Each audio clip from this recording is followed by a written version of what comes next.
Assalamualaikum warahmatullahi wabarakatuh. Halo semuanya, perkenalkan kami dari kelompok 5 mata kuliah Manajemen Keuangan. Kelompok kami yang terdiri dari 5 anggota. Yang pertama Rindiani Sekar Arum, yang kedua Audrey Adelia Yuninda, yang ketiga Muhammad Imam, dan yang keempat Cynthia Rani Prestita, dan yang terakhir Rami Febrian. Di video kali ini, kelompok kami akan membahas tentang capital budgeting. Nah, di sini bisa kita lihat ada beberapa poin-poin penting yang akan kita bahas. Pertama, apa itu capital budgeting?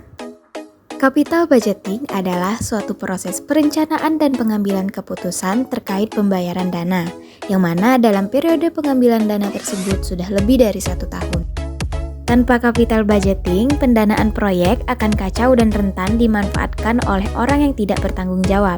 Namun, dengan adanya capital budgeting juga, perusahaan dapat menghitung tingkat keuntungan yang akan didapat dalam jangka panjang.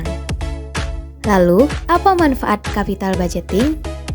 Manfaat utama dari penganggaran modal atau capital budgeting adalah untuk bisa mengetahui keperluan dana secara lebih detail, karena dana bisa terikat jangka waktu yang lebih dari 1 tahun, sehingga akan meminimalisir adanya overinvestment atau underinvestment. Selanjutnya, metode capital budgeting. Dalam capital budgeting terdapat metode analisis yang dapat dilakukan sebelum membuat keputusan. Berikut ini beberapa metode analisis yang umum dilakukan oleh perusahaan. Yang pertama, net present value adalah selisih antara nilai sekarang dari arus kas yang masuk dengan nilai dari arus kas yang keluar pada periode waktu tertentu. Metode perhitungannya hanya menggunakan future value atau potensi perusahaan di masa mendatang. Jadi, sederhananya NPV adalah nilai sekarang atau saat ini dari suatu aset yang dikurangi dengan harga pembelian awal. Terdapat 2 macam rumus dalam menghitung NPV. Berikut adalah kedua rumus tersebut. Yang kedua, internal rate of return, yaitu metode perhitungan yang diketahui lebih detail dan akurat dibanding lainnya. Sebab, IRR tidak sekedar mempertimbangkan future value atau potensi masa depan, tetapi juga sekaligus menggunakan aspek waktu dalam perhitungannya. Semakin tinggi IRR, maka akan semakin tinggi pula tingkat investasi yang ditanamkan. IRR dapat dihitung dengan rumus sebagai berikut. Yang ketiga, average rate of return merupakan metode perhitungan yang dilakukan berdasar atas penghasilan rata-rata tahunan perusahaan.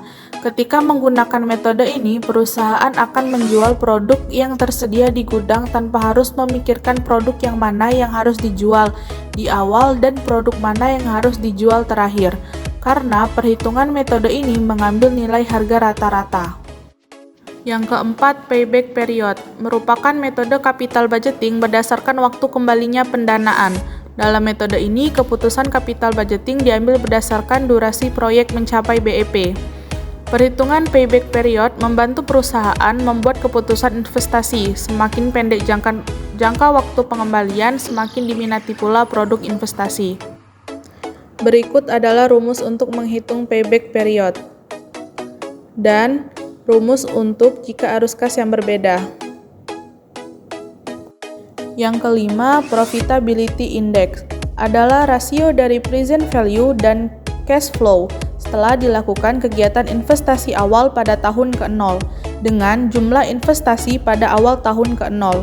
Sementara, jika nilai PI lebih kecil dari 1, maka proyek tersebut harus bisa ditolak. Pembahasan selanjutnya adalah capital budgeting under risk. Capital budgeting under risk merupakan proses perencanaan di mana manajer harus memperhitungkan potensi risiko investasi yang tidak berjalan sesuai rencananya karena sejumlah alasan. Risiko adalah potensi bahwa tindakan atau aktivitas yang dipilih akan menyebabkan kerugian atau hasil yang tidak diinginkan. Ada banyak jenis risiko yang harus diperhitungkan saat mempertimbangkan penganggaran modal, termasuk yang pertama, risiko perusahaan, yang kedua, risiko internasional, yang ketiga, risiko spesifik industri, yang keempat, risiko pasar, dan yang kelima, risiko khusus proyek. Ada berbagai cara untuk mengukur dalam menghadapi risiko. Salah satu caranya adalah dengan melakukan analisis sensitivitas. Analisis sensitivitas adalah studi tentang bagaimana ketidakpastian dalam keluaran model dapat dibagi ke berbagai sumber ketidakpastian dalam masukan model. Lalu selanjutnya, apa itu cash flow?